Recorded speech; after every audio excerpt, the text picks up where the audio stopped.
Hi, hello. Eto, nandito ako sa munti naming bahay. Ayan. Ayan no, ang gaganda ng bumulaklak ulit siya, yung orchids ni Mother Earth. Ayan. Ayun no. Alam kasi niya na darating ako. Charet. Kaya bumulaklak siya. Ayan. Ang bongga. Ang flowers. Ito yung isang orchid.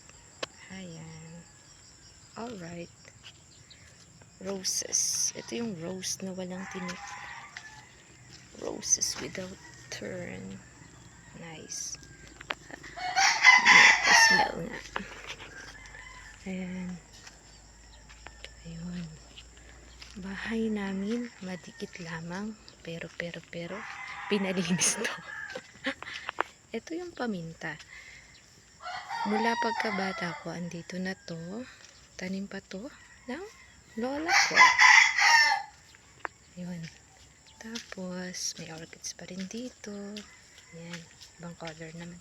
Ibang color. Peach. Purple. Peach. Tapos, kalamansi. Baka magdala ulit ako ng kalamansi. Kung may bunga. May bunga naman. Ayan. Mahal ang kalamansi sa Dubai. Ayan. So, ayan. May, yun o, ang tataas ng snake plant. Namatay yung snake plant ko dun sa room. Ayan, may sili. Sili, green pa siya. Ayan o, gusto ko yung banga na yan ng bata pa ako. Ganyan yung inuman namin. Malamig siya. Lamig yung tubig niya. Masarap. Aha! Aha! Yan pala ang aloe vera. Ayan. Ang aloe vera. Bongga. Maraming halaman si Mother Earth. Ayan. O, diba? Bongga. Yung mga halaman niya.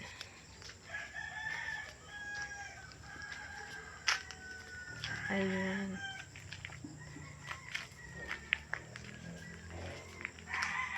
Bukid dito sa amin. Bukid. Probinsya ba? Ayun. So, tapos na mag-harvest ng eto, dragon fruit yan.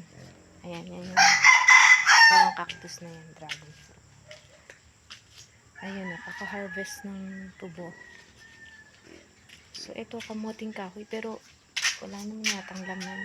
Tapos yung saging. O, diba? Bongga.